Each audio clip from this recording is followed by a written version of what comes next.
G'day champions, I'm Jax, this is J&D Creations, and today we're going to talk about my top 5 tips for beginners who want to pour the perfect resin. So you want to start by getting your kangaroo to mix equal parts of part A and part... What? Every Australian doesn't have their own kangaroo? Huh, who would have thought?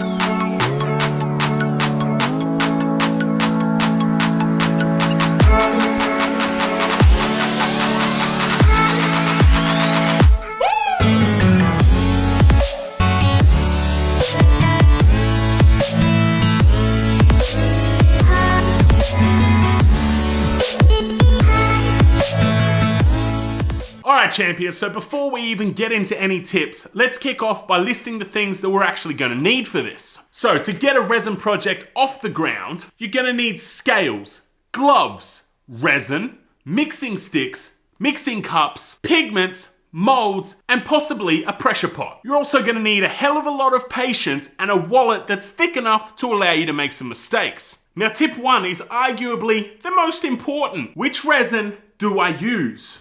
All 4 of these are epoxy resin, but they're different and they're used for different things. You've got top coat resins that are really good for doing things like top coat finishes, or those little ocean painting type stuff that you see everybody doing. You've got your general resins, which are good for between 10 and 20 mil deep pours. It's what I use the most, and it tends to be a really good all-purpose sort of resin. You've got your resins that are specifically designed to be used more as glues than anything else, and they don't cope well if they're poured anywhere deeper than 5 mil. And on the other end of the spectrum, you've got your deep pour resins, which are classed anywhere from 20 mil deep up to 50 mil deep. And I know there's companies out there who do deep pour resins that you can go even deeper with. My point here is when you're at the shop that you're buying your resin from, don't allow yourself to get overwhelmed with the excitement that you're about to start a resin project, and make sure you read what you are buying. Read the label on the bottle, talk to the salesperson, tell them what you're doing, and make sure you are getting the right resin for the job that you want to do. Because there's nothing worse than buying 30 litres of resin that you can only pour 10 mil deep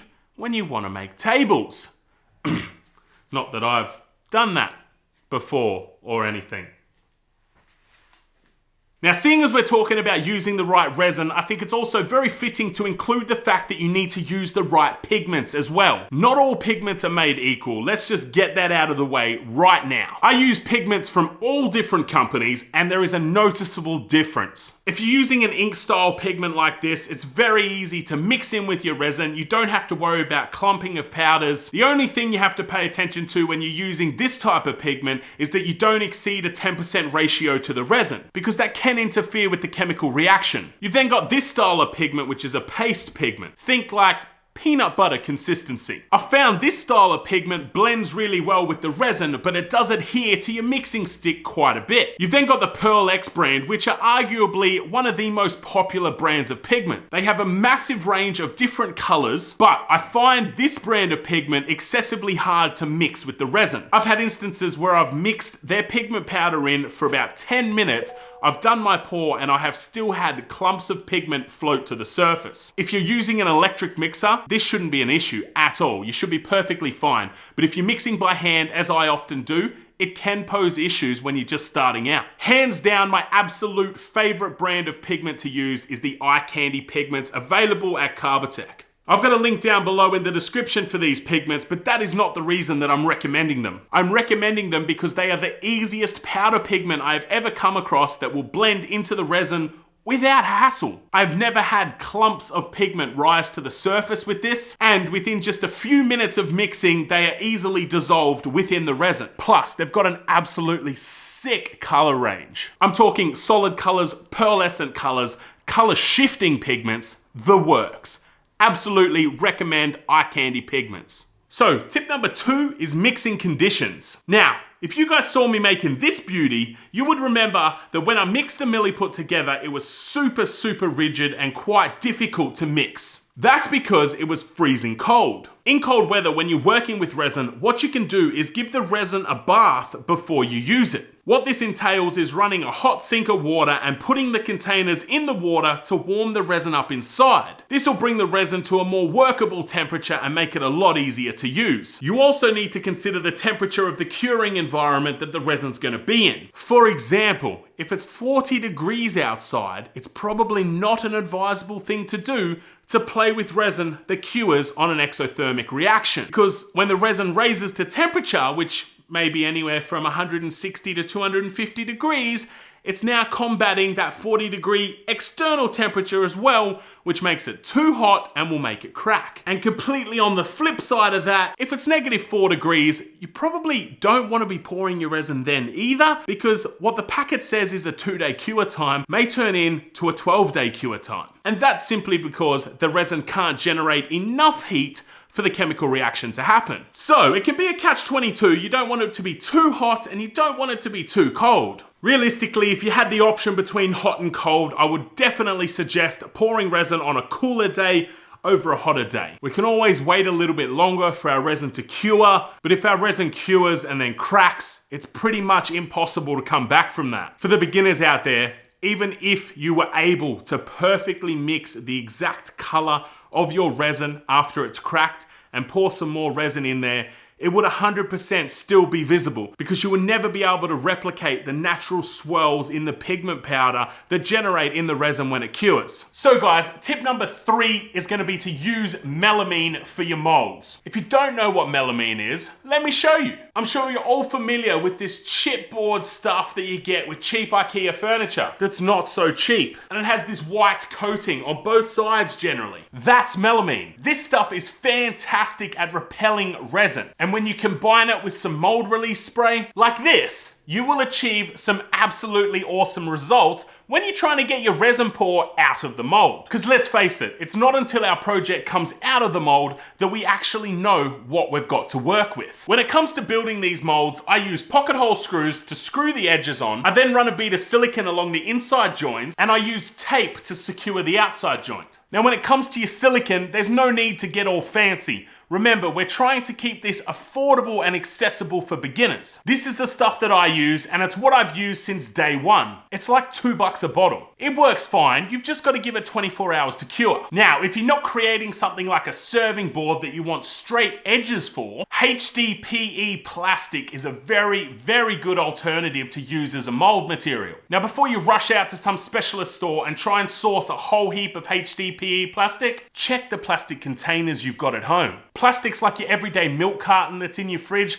or even this container that I picked up from Kmart for $1.70, they all work beautifully. Tip 4, monitor your pour. Tip 4, monitor your pour. I'm gonna play you guys some footage right now of this resin pour in action. As you can see, I mixed this resin pour up, but it does not take long for the resin to go off and do its own thing. Now, I was very lucky with this pour that I managed to get a pattern that I was quite happy with. But there has been countless times, and I mean countless, that I've ended up with a pattern that I am really not too happy with. But there is nothing you can do about that after the resin is cured. So, for the third and final time, tip 4, monitor your pour. What do I mean by that? I literally mean pour your resin and sit with it. Stay with it for the first 30 minutes or so. Depending on what resin you use, sit with it for longer. The advice in this tip will very much vary depending on what type of resin you use. For me, when I'm using Kirkside's epoxy cast, I will come back and check my pour every 20 minutes. Even that isn't enough sometimes, and I miss the boat and it sets on me in a pattern that I'm not quite happy with. When I use their Rivercast epoxy,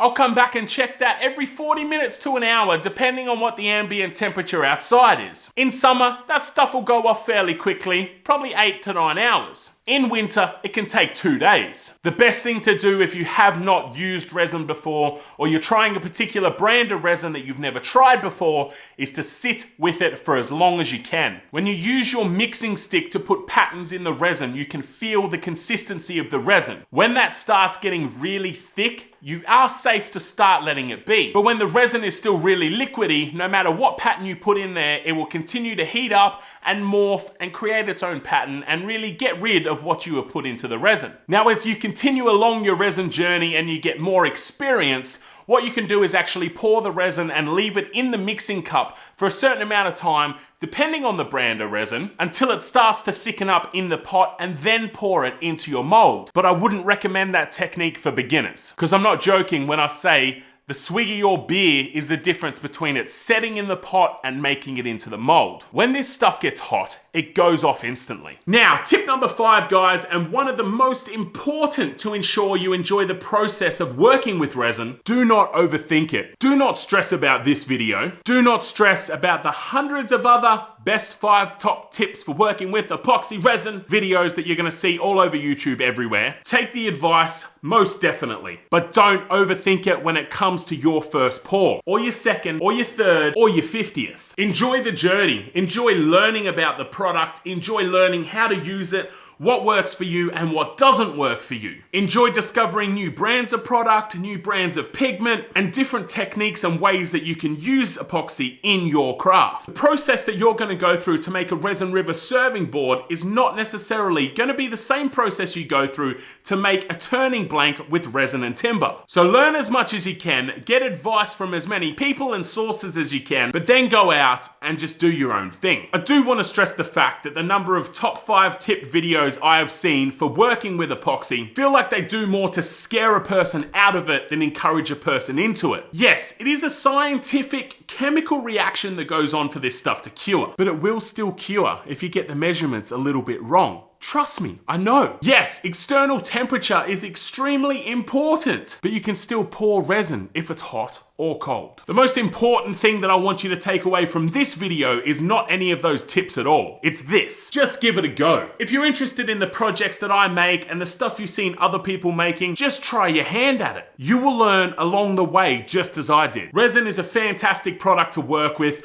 Don't let anyone tell you any different, because I know there's a lot of old-timer woodworkers out there who hate the stuff, but it is an awesome tool to allow you to do so much that you could not do without it. If you're in Western Australia, I highly recommend Kirkside Products in Osborne Park for all your resin needs. Their product is absolutely top-notch, and I've been using it for a number of years. I don't have any affiliate codes down below for them, but you can check out their website. When it comes to pigments, I highly recommend you check out the Candy Pigments that are available at Carbatec. I do have an affiliate code for those, but I was using them before my affiliate code was a thing, and I absolutely love them. They are so easy to blend with all sorts of different resins. Melamine for your mold, mold release, a good set of gloves, and a good set of scales, and you are well on your way to making your first resin project. Providing, of course, that you don't forget the resin. You need that. I hope these tips helped you out, guys, and if there's anything else that you would like my opinion on, make sure you leave it in the comments down below. If you're interested in supporting the J&D Creations channel, I've got links down below to my Patreon and my website. If you check both of those out, there's a number of different ways that you can help support what I'm doing here. So that's it for me today. I'm gonna leave a video teed up right here that I think you're gonna enjoy, and YouTube's opinion is just down here, if you trust YouTube.